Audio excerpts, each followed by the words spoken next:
podem se assentar e hoje eu vou fazer igual os irmãos também. Vou me assentar aqui para a gente bater um papo. A gente vai conversar bastante sobre o tema eu menor do que nós. A minha responsabilidade hoje não é pequena, é de tentar aí fixar no seu coração essa meditação com um tema tão especial e tão importante, mas mais do que isso, é encerrar essa série de mensagens que foi uma bênção, não é verdade? Quem foi abençoado pelas mensagens de eu menor do que nós? Eu fui muito abençoado aí pelos pastores, nos trazendo grandes reflexões. E eu gostaria de introduzir o texto que nós vamos usar, que está lá em Atos capítulo 2, a partir do versículo 42. Atos 2, a partir do versículo 42. E enquanto você vai encontrando esse texto, eu quero te dizer que, de uma forma um tanto quanto equivocada, algumas pessoas, elas pegam esse texto e o entendem com uma conotação de uma corrente política. Eu não sei quem de vocês já teve a oportunidade de ler sobre a teologia da libertação, de Leonardo Boff. É uma teologia católica, considerada teologia latino-americana, e um dos pilares de Leonardo Boff é esse texto. Mas na verdade, irmãos, esse texto não tem nenhuma conotação de corrente política, nenhuma ideia para se governar ali. Há sim uma predisposição da igreja, há sim uma vontade da igreja de cumprir os planos de Cristo, os planos que ela recebeu. Aquela igreja estava unida e em missão, e aí tudo isso acontece a partir disso. Então vamos ler Atos capítulo 2, a partir do verso 42, que diz assim: eles se dedicavam ao ensino dos apóstolos e à comunhão, ao partir do pão e às orações. Todos estavam cheios de temor, e muitas maravilhas e sinais eram feitos pelos apóstolos. Os que criam mantinham-se unidos e tinham tudo em comum. Vendendo suas propriedades e bens, distribuíam a cada um conforme sua necessidade. Todos os dias continuavam a reunir-se no pátio do templo, partiam o pão e partiam o pão e em casa e juntos participavam das refeições com alegria e sinceridade de coração, louvando a Deus e tendo a simpatia de todo o povo, e o Senhor lhes acrescentava diariamente os que iam sendo salvos. Irmãos queridos, nasceu a igreja e os discípulos de Jesus estão lá. A descida do Espírito Santo e a pregação marcou a vida daqueles novos crentes.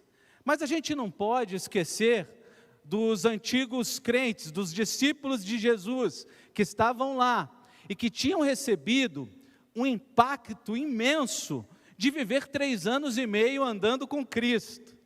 Presta atenção nisso. Aqueles 3 anos e meio caminhando com Jesus, e ao verem Jesus morrendo na cruz, o sacrifício, eles visualmente terem participado disso, e também a ressurreição, muda o coração e a vida dos discípulos, e eles recebem a partir disso a grande responsabilidade de dar continuidade à igreja de Jesus. Uma responsabilidade extremamente difícil, irmãos. Eles recebem a responsabilidade de continuar pregando o evangelho, de continuar fazendo a igreja acontecer, de serem os instrumentos de Deus para a igreja chegar até nós. Olha que responsabilidade incrível. E essa igreja embrionária, ela tinha alguns entendimentos importantes, algumas coisas que não saíam do radar dela. E irmãos, deixa eu trazer para o nosso radar. A gente não pode esquecer dois pilares importantes que aqueles discípulos tinham no coração. A primeira verdade que eles não esqueciam era: estou salvo, estou salvo. Isso não saía do radar deles, essa certeza não saía da mente deles. E a segunda coisa que ficava ali no coração deles é a seguinte: logo depois de ter a certeza de salvação, eles tinham a certeza de ter uma missão. Então, duas coisas importantes no pensamento daqueles irmãos: eu sou salvo e tenho uma missão. É assim que aquela igreja embrionária começa, com essa alegria, essa gratidão pela salvação, mas também com a certeza de que ela tinha uma missão. Era mais ou menos o seguinte: eles pensavam, se ele me salvou e ele me deu uma missão, eu preciso cumprir. Muitos daqueles tinham visto Jesus crucificado, e isso estava no coração deles. E se ele me salvou entregando a própria vida, presta atenção nisso daí, meus irmãos, se Jesus me salvou entregando a própria vida, eu não posso e não devo fazer menos do que isso. Eu consigo imaginar um pouquinho do impacto na vida daqueles discípulos, eu consigo imaginar. Quando eu tinha perto de 11 anos de idade, meu irmão do meio 9, a gente ia com a família. Quem conhece São Vicente, o bairro do Japuí, passa a Ponte Pêncio, tem uma prainha ali que antigamente tinha um barco afundado. E nós íamos com a família lá, porque os tios ficavam no barco afundado ali pescando, e nós brincando na praia. De repente eu e meu irmão jogávamos bola, a bola foi para a água, a correnteza muito forte, começou a puxar aquela bola, e nós fomos atrás da bola.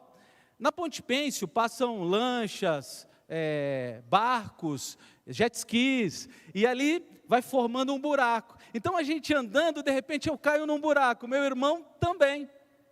E meu tio Ademar, vendo o que estava acontecendo, já de longe, ele já tinha pulado no mar e nadou na nossa direção e começou a tentar nos salvar. Só que essa história é muito forte na minha família, porque nós ficamos ali lutando por volta de 5 minutos. O meu tio mergulhava e pegava o que afundou, jogava para cima. O outro afundava, a corrente tentava levar, ele mergulhava, pegava aquele e jogava para cima. E foi uma luta, as tias que não sabiam nadar gritando na areia, e meu tio ali lutando para não deixar eu e meu irmão morrermos afogados.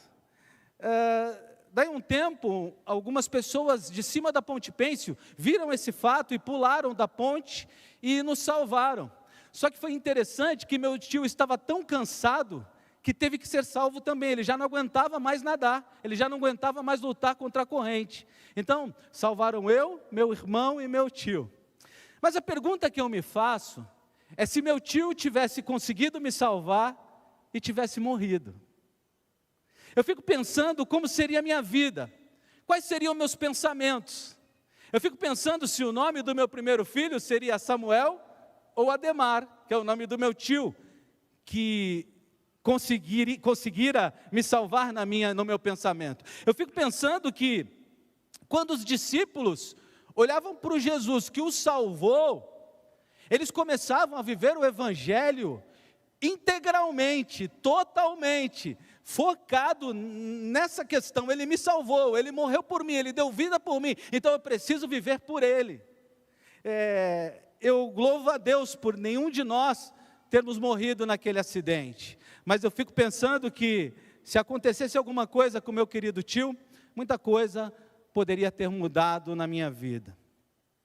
E o tema Eu Menor do que Nós tem tudo a ver com o texto que acabamos de ler. Porque os discípulos, irmãos, discípulos de Jesus, que eram aqueles e somos nós, entenderam claramente, irmãos queridos, claramente como viver depois de terem visto Jesus na cruz. É por isso, irmãos, que eu acho que a gente não pode perder de vista, a gente não pode esquecer, não pode sair da nossa frente essa cena do nosso Cristo crucificado. A gente não pode perder de vista o tamanho do sacrifício de Jesus, porque foi justamente esse sacrifício que fez com que aqueles discípulos vivessem o Evangelho de forma tão especial. Eles entenderam para quem e por que viver. Eles entenderam que se Cristo havia morrido por eles, dado vida por eles, eles precisavam focar a vida deles em Cristo. Nossos irmãos da igreja primitiva estabeleceram como prioridade de vida viver para Cristo. Igual todos nós, amém ou misericórdia? Cuidado, hein, irmãos? Cuidado. E é bem interessante como essa ideia pegou. Essa ideia veio para o coração, não só dos discípulos, mas o apóstolo Paulo chega a dizer, olha, Cristo vive em mim, não vivo mais eu, mas Cristo vive em mim. Em Filipenses capítulo 2, versos 4 a 8, mostra o estilo de vida de Jesus, que foi copiado pelos discípulos. O apóstolo Paulo diz o seguinte, Filipenses capítulo 2, 4 a 8, cada um cuide, não somente dos seus interesses, mas também dos interesses dos outros. Seja a atitude de vocês a mesma de Cristo. Olha que interessante, que embora sendo Deus, não considerou ser igual a Deus algo que devesse apegar-se, mas esvaziou-se a si mesmo, vindo a ser servo, tornando-se semelhante aos homens, e sendo encontrado em forma humana, humilhou-se a si mesmo, e foi obediente até a morte, e morte de cruz. Então, a grande verdade do embrião da igreja, é que a igreja rompeu, a igreja embrionária, ela rompeu com o maior problema da humanidade, que é o eu, é o orgulho, é viver para si. Se você voltar lá atrás, o pecado original não é nada diferente do que alguém alimentando o eu. Veja o que a serpente diz para Eva, se comeres desse fruto, será igual a... Quem conhece o texto? Se comeres desse fruto, será igual a Deus. Foi o orgulho, o eu, o querer ser alguma coisa, o querer viver para si, que derrubou o primeiro casal. Foi o orgulho que derrubou Lúcifer. Foi o eu que derrubou o homem. E irmãos queridos, prestem atenção, essa é uma noite importante para você, porque o eu continua tentando nos derrubar, nos tirar de perto de Deus. E aquela igreja, irmãos, ela tinha realmente tudo em comum. Por quê? Porque ela entendia a missão que havia recebido. Eu fui militar no exército, e o exército é bem eficaz em deixar claro a missão de um militar. Ele ensina, por exemplo, espírito de corpo. A coisa mais importante dentro do exército é espírito de corpo. O que é isso? O quanto eu valorizo o grupo, o quanto eu valorizo a tropa, o quanto eu coloco a tropa como importante, o quanto a segurança do outro é importante para mim. A missão, geralmente, é a coisa mais importante incutida na cabeça de um militar, de um recruta.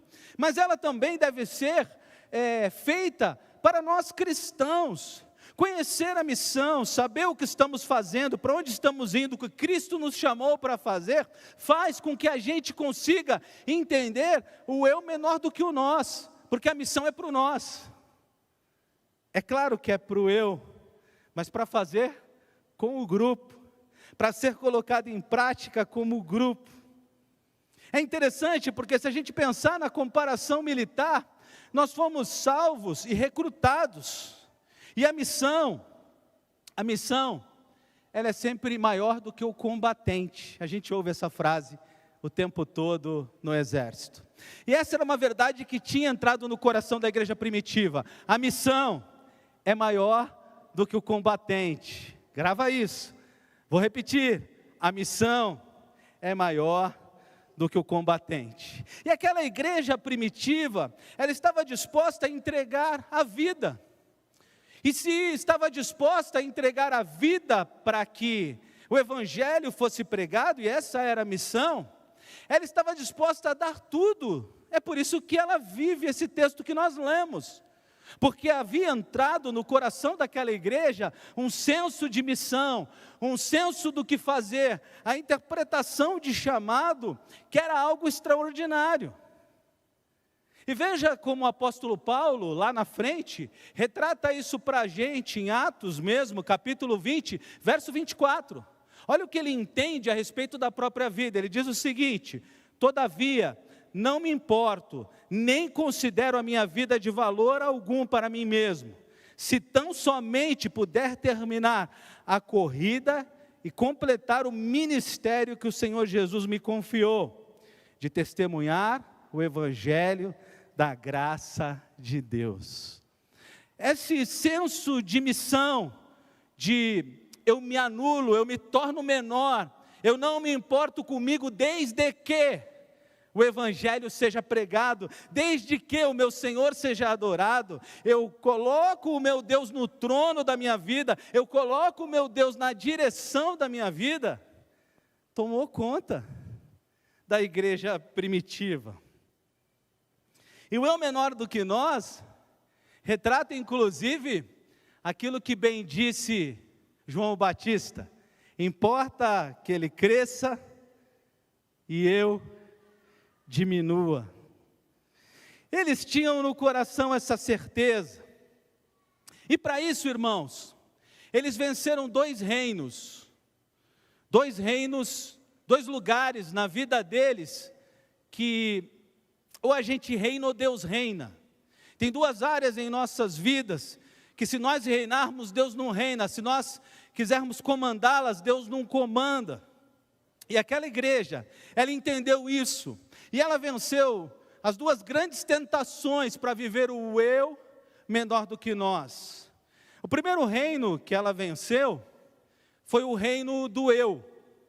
E por isso eles começaram a ter tudo em comum, porque viver em unidade não era difícil para eles. E por que não era difícil para eles viver em unidade? Porque todas as pessoas colocavam a unidade como prioridade. É mais ou menos como uma ilustração, uma vez que eu ouvi, de um amigo que foi para a Alemanha, e ele com o chefe dele chegaram mais cedo no trabalho aquele dia, num pátio de estacionamento muito grande. E lá ele me contou que eles estacionaram o carro muito longe da portaria, muito longe mesmo.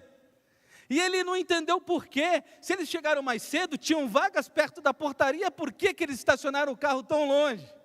E ele perguntou para o amigo dele o seguinte: por que nós estacionamos tão longe? E o amigo disse: porque nós chegamos cedo e temos tempo para andar até a portaria. Quem chega tarde, estaciona lá perto. É igualzinho os brasileiros fazem, não é verdade, meus irmãos? Amém ou misericórdia? Esse era o senso da igreja primitiva, um senso de coletividade. A igreja de Atos, por exemplo, ela viveu o martírio, muito de perto, tanto o martírio de Estevão quanto o martírio de Tiago. E você vê, nas linhas de Atos, você vê a igreja tranquila, porque ela entendia que entregar inclusive a vida para Deus era um privilégio. Eles não fizeram hashtag nas redes sociais, viu? Eles não fizeram campanha, não foram para as ruas, vidas de cristãos importam. Eles estavam tranquilos, porque eles entendiam o eu era menor do que nós. Se alguém precisa morrer para que o evangelho seja pregado, se alguém vai ser perseguido, não tem problema, porque o evangelho é que é importante. Pessoas precisam ser salvas e que de fato elas sejam. É assim que a gente pensa também, amém? Alguém a fim de ir lá para a Coreia do Norte? Podemos comprar a passagem? Quem não entendeu, depois eu converso um pouquinho com você sobre Coreia do Norte. Eles entendiam que o nós era mais importante, a missão era mais importante, estavam dispostos a abrir mão do eu pelo coletivo. Lá naquela igreja, eles não falavam aquele ditado engraçado que tem aqui no Brasil: farinha pouca, meu pirão primeiro. Ouviram esse ditado já? Né? Tá igual um amigo, eu almoçava com ele todo dia. E ele sempre pegava o bife maior. Vinham 2 bifes, a gente pediu comercial para economizar. Vinham 2 bifes, ele sempre pegava o bife maior.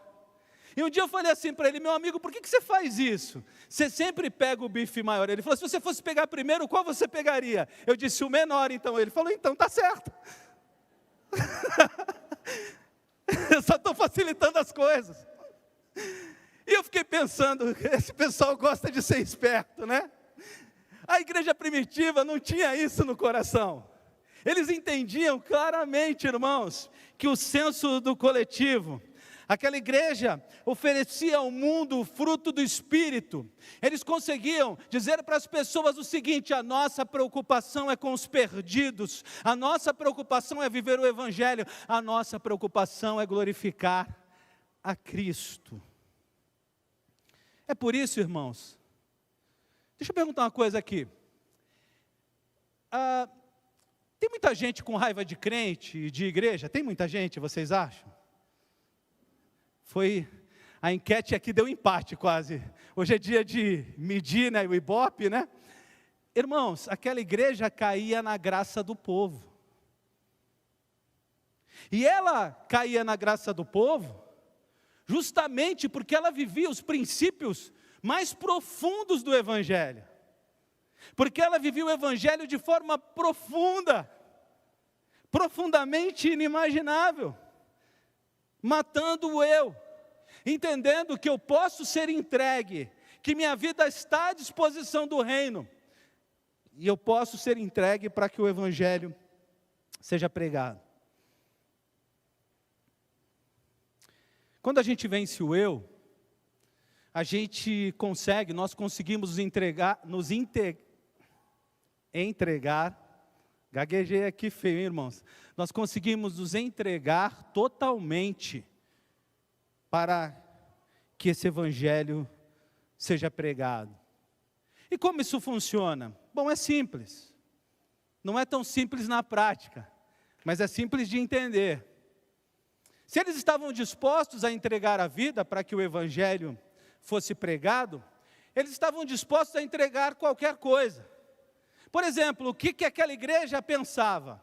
Alguém me ofendeu, alguém me feriu, alguém me humilhou. Eles pensavam logo: não sou importante. Como eu posso aproveitar essa situação para pregar o Evangelho? É igual a gente faz, amém, irmãos? Amém? Não é amém não? Veja bem, alguém humilhava, alguém feria, alguém machucava. Ao invés de revidar, eles pensavam: opa, uma boa situação para eu mostrar testemunho, para eu pregar o Evangelho, para eu amar essa pessoa que me ofendeu e me humilhou. Igual eu e você fazemos todos os dias, amém? Quando eu falo uns amém, você só usa uma risadinha. Sabe, irmãos, eles pensavam assim: alguém me passou para trás, alguém deu uma desperto em cima de mim. Eu não sou tão importante. Como eu aproveito a situação de alguém ter me passado para trás para pregar o Evangelho. Quando eu falo isso, eu lembro da história do Joel Furtado, o maior evangelista da Baixada Santista. Ele foi um dos homens que foi atrás de mim para pregar o Evangelho, porque sabia que eu era muito envolvido com o Espiritismo. Joel Furtado contou uma história uma vez para mim, que ele estava no mercado, e um homem muito esperto passou à sua frente na fila do caixa do supermercado, essas filas que eram imensas, assim, de final de ano, ele contando. Ele falou assim: uma coisa ruim, o cara deu uma desperto. Uma coisa boa, vamos ter que ficar muito tempo aqui. E ele começou a conversar com aquela pessoa que passou à frente dele na fila. Ele começou a perguntar de onde ele era, o que ele fazia, e terminaram aquele dia os dois orando, e aquele homem entregando a sua vida a Jesus. Mas se fosse a gente, o que a gente ia fazer? Chamar o segurança. É porque a gente tem muito senso de direito, de deveres, mas pouco senso de oportunidade. O eu é maior do que nós quando a gente consegue entregar tudo o que é nosso para que o Evangelho seja pregado. É simples isso, irmãos, amém? Alguém me fere, coloco o que eu sinto em segundo plano e uso aquela possibilidade para pregar o Evangelho. Alguém cometeu uma injustiça comigo? Ora, que bom, abriu o canal de diálogo para que o Evangelho seja pregado. E sabe, tem muita gente com um senso de justiça tão exacerbado. Deixa eu falar com o pessoal que está em casa. Que tem gente que virou desigrejado, parou de vir na igreja porque se sentiu ofendido, humilhado pelo irmão. Porque passou pelo corredor e o pastor não viu e não falou com ele. Porque chegou no dia aqui e não tinha programação. Tem gente se ofendendo com coisa pequena, enquanto a igreja primitiva estava disposta a entregar a própria vida para que o Evangelho fosse pregado. Posso falar uma verdade aqui? Profética? Ô crentaiada mimimi. Às vezes eu sinto vergonha alheia do crentaiada de hoje. Em aconselhamento a gente vai lá, ai pastor, eu fui aquele dia, a irmã do não sei aonde não falou mais comigo e eu deixei de vir à igreja. A gente olha e pensa, cresce porque a igreja primitiva estava entregando a vida. Missionários no campo estão dispostos a morrer, ainda hoje, nos dias de hoje. E a gente está de brincadeira, de criancice, desculpa a expressão, de criancice, querendo que o reino do eu prevaleça, mas que irmãos, para o reino do nós, para o nós ser maior do que eu, a gente precisa diminuir. De novo, importa que ele cresça e eu diminua.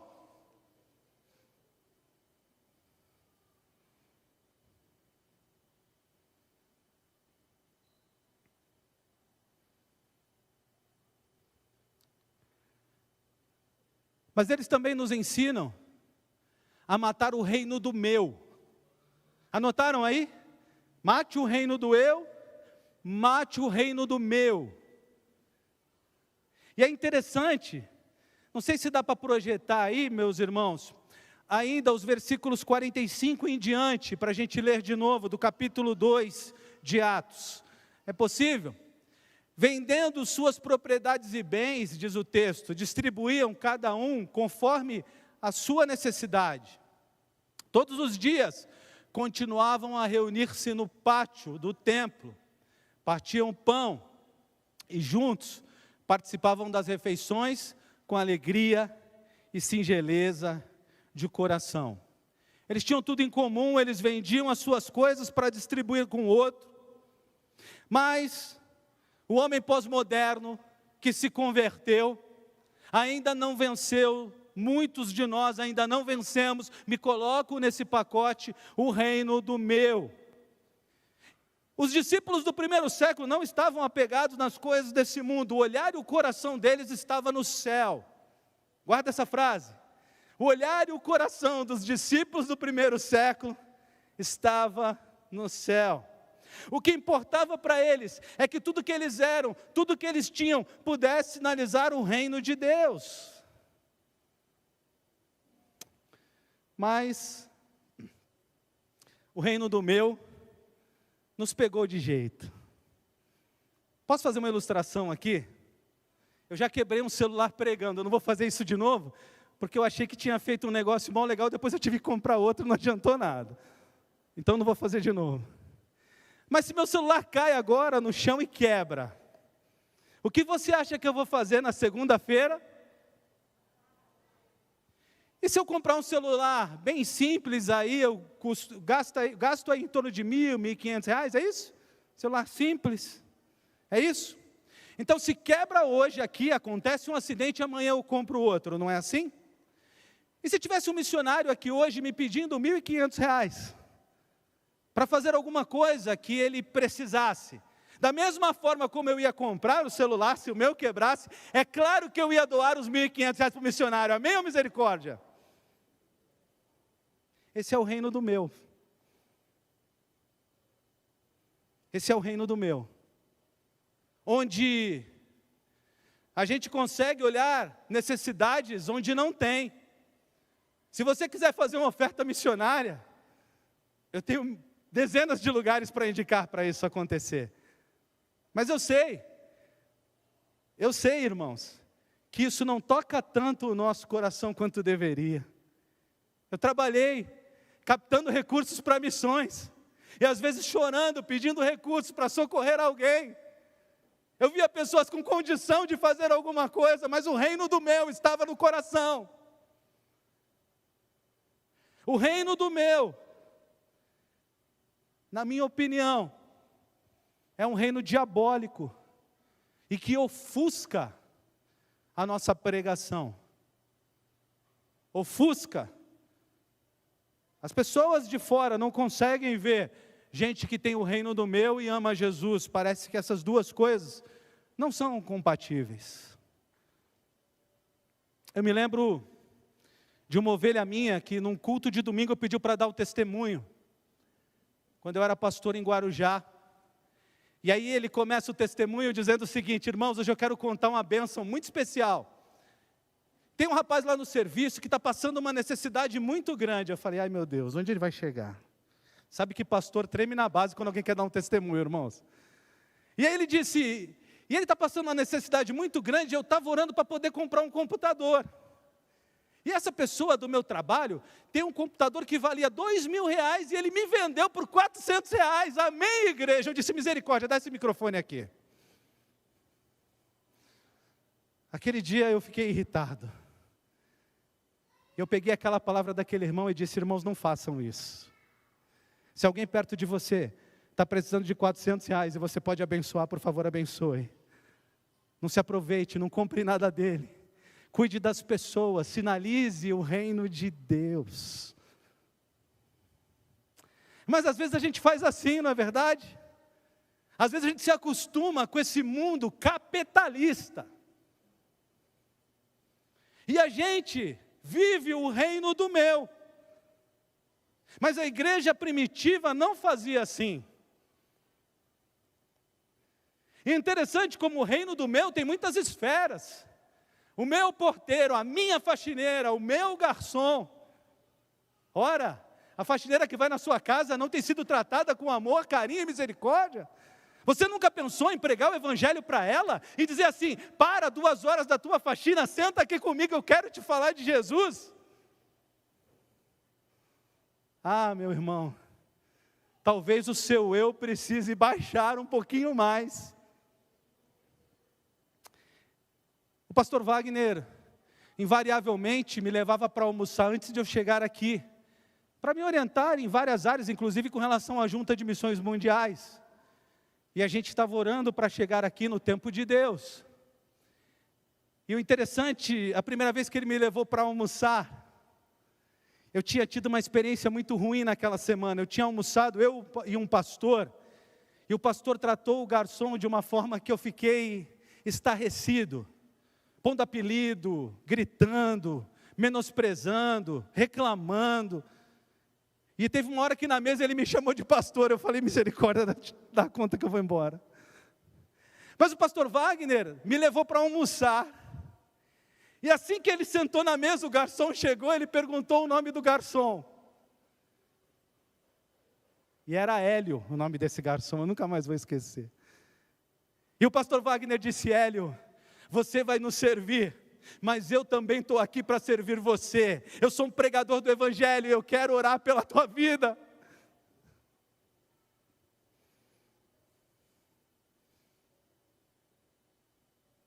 E naquele dia o pastor Wagner me ensinou que o reino do meu, ele não é o meu garçom. Na verdade sou eu que estou ali com a oportunidade de servi-lo. E servi-lo sinalizando o reino de Deus para ele. O reino do meu precisa cair por terra. E se nós entendermos isso, a gente sempre vai estar em missão, por onde quer que a gente passar. Onde quer que a gente for, o evangelho vai estar sendo sinalizado, porque eu estou ali, não para me satisfazer, não para buscar as minhas coisas, mas para sinalizar o reino de Deus.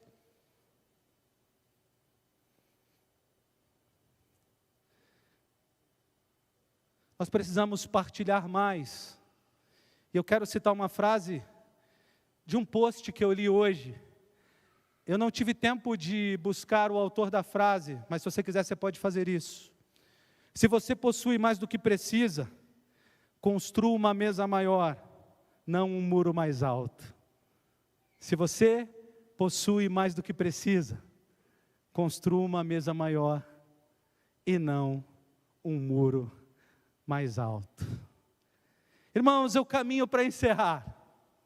Eu caminho para encerrar esse tema que eu confesso para vocês, mexeu muito comigo. A cada pregação do eu menor do que nós, eu fui muito impactado aqui.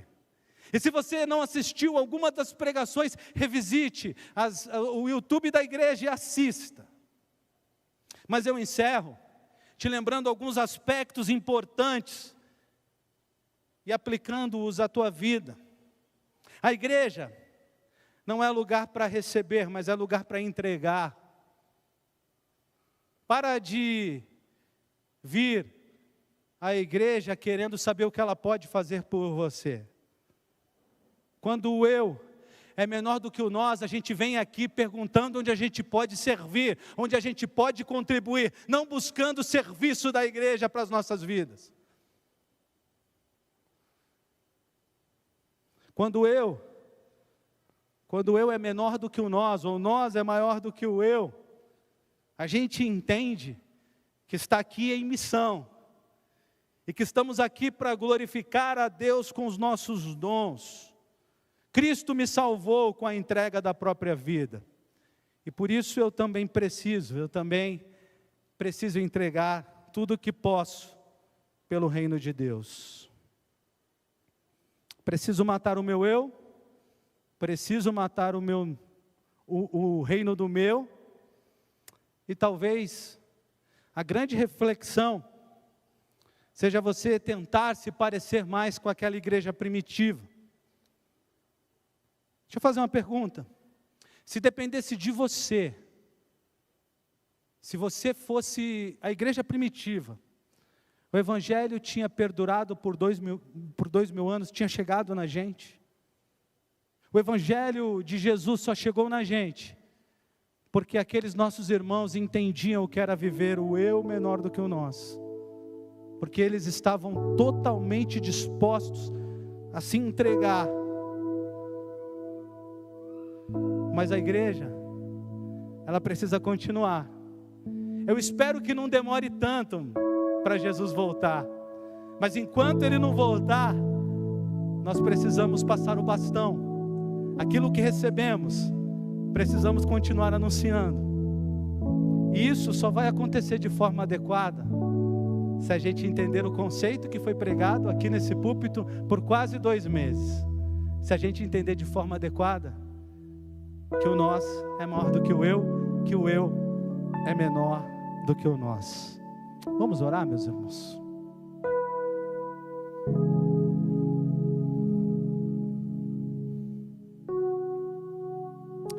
Eu falei coisas muito sérias aqui, e com certeza o Espírito Santo ministrou aí ao teu coração. Eu não sei que áreas ou que área Ele mais ministrou na tua vida. Eu sei que quando eu preparava essa mensagem, o Espírito Santo de Deus falou muito, mas muito comigo, e em muitas áreas que eu preciso crescer e mudar. Talvez nessa oração você queira entregar alguma coisa ao Senhor para vencer o reino do eu, para vencer o reino do meu, ou talvez coisas que só você e Deus saibam, mas que você sabe que precisam ser vencidas para que o evangelho seja pregado e sinalizado de forma adequada.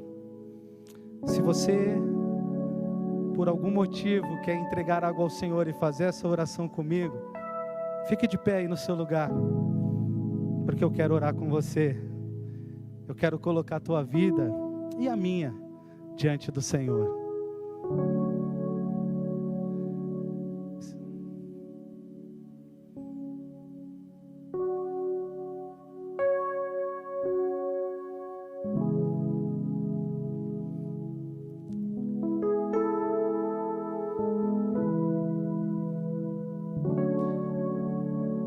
Obrigado, Senhor, pela oportunidade que temos de estar diante de Ti e da Tua Palavra, pelo confronto tão forte da Tua Palavra conosco nessa noite.